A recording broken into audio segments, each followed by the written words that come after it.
वंदे मातरम के इस विशेष पॉडकास्ट में आज हम बात कर लेते हैं सिस्टर निवेदिता की।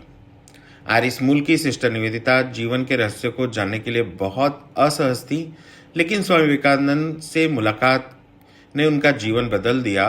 भारत आकर उनकी शिष्या बनने के बाद उन्होंने न केवल भारतीय धर्म और अध्यात्म अपनाया, बल्कि शिक्षा, राष्ट्रवाद, पीड़ितों और समाज की सेवा के लिए खुद को ऐसा समर्पित किया कि वे खुद एक मिसाल बन गई।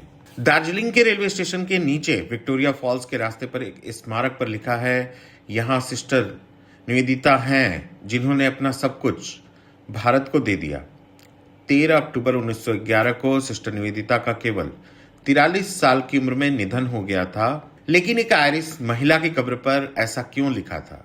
जब हम सिस्टर निवेदिता के जीवन को देखते हैं तो उनके भारत के लिए किए गए कार्यों के लिए शब्द कम पड़ जाते हैं।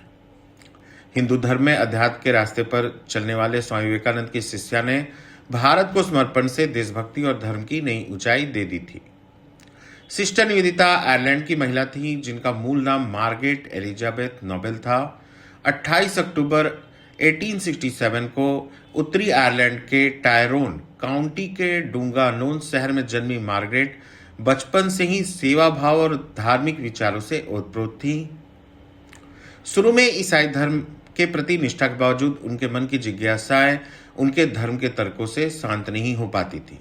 युवा अवस्था तक मार्गरेट का मन उचटने लगा और सत्य की खोज में बेचैन और परेशान रहने लगी थी। 1895 में जब स्वामी विवेकानंद शिकागो धर्म संसद से लौटते समय लंदन में रुके थे, तब मार्गरेट को संयोग से स्वामी जी को वेदांत दर्शन के विषय पर सुनने का मौका मिला। पहली मुलाकात में स्वामी जी उन्हें बहुत ही करिश्माई व्यक्तित्व वाले इंसान लगे। इसके बाद उन्होंने स्वामी जी के कई वक्तव्य सुने और धीरे धीरे उनसे अपने सभी सवाल पूछती गईं। स्वामी जी के जवाबों से संतुष्ट होने के बाद मिलने पर उनमें स्वामी जी और भारतीय अध्यात्म के प्रति गहरी आस्था और श्रद्धा जागृत हो गई। स्वामी जी से मुलाकात के 3 साल बाद उनके बुलावे पर मार्गरेट कलकत्ता आ गई। कलकत्ता के दक्षिणेश्वर में जाकर मार्गरेट स्वामी जी की शिष्या बनी। शुरू में विवेकानंद जी ने उन्हें धर्म के ज्ञान के अलावा अन्य सभी विषयों की शिक्षाएं दी। उनमें लोगों के प्रति प्रेम भाव को सींचा। 25 मार्च 1898 को विवेकानंद ने उन्हें ब्रह्मचारिणी का व्रत दिलवाया, तब उन्हें सिस्टर निवेदिता नाम दिया। लेकिन इसके बाद उन्होंने अपने समर्पण और सेवा को केवल धर्म अध्यात्म तक सीमित नहीं रखा। महिला शिक्षा को साकार करने के लिए उन्होंने कलकत्ता में कन्याओं के लिए स्कूल की स्थापना की। 1899 में जब कोलकाता में प्लेग फैलने लगा, सिस्टर निवेदिता ने खुद को जनसेवा के लिए दूसरों को प्रेरित किया, अपील की, और वे खुद भी कोलकाता में पीड़ितों की सेवा करने वालों के लिए मददगार बनी रहीं और सेवा कार्यों का मार्गदर्शन भी किया।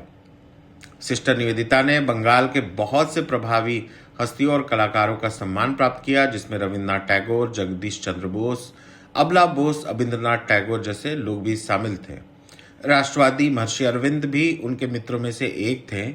भारतीय वैज्ञानिक और दार्शनिक जगदीश चंद्र बसु को भी उन्होंने शोध कार्य के लिए प्रोत्साहित कर उनकी आर्थिक मदद भी की। सिस्टर निवेदिता के बारे में हर चर्चा राष्ट्रवाद और भारतीय स्वतंत्रता आंदोलन के लिए किए उनके योगदान के बिना अधूरी है। एक बढ़िया लेखक होने के साथ ही उन्होंने धर्म और संस्कृति पर अपने व्याख्यानों से लोगों में राष्ट्रवाद की भावना को जगाने का काम किया। अनुशीलन समिति के कार्यकर्ताओं की मदद की। उन्होंने 1904 में भारत का एक झंडा बनाया था जिसमें इंद्र का व्रज बना था। उन्होंने बंग भंग करने वाले लॉर्ड कर्जन का भी पुरजोर विरोध किया और उस समय के आंदोलन में और सक्रिय योगदान दिया।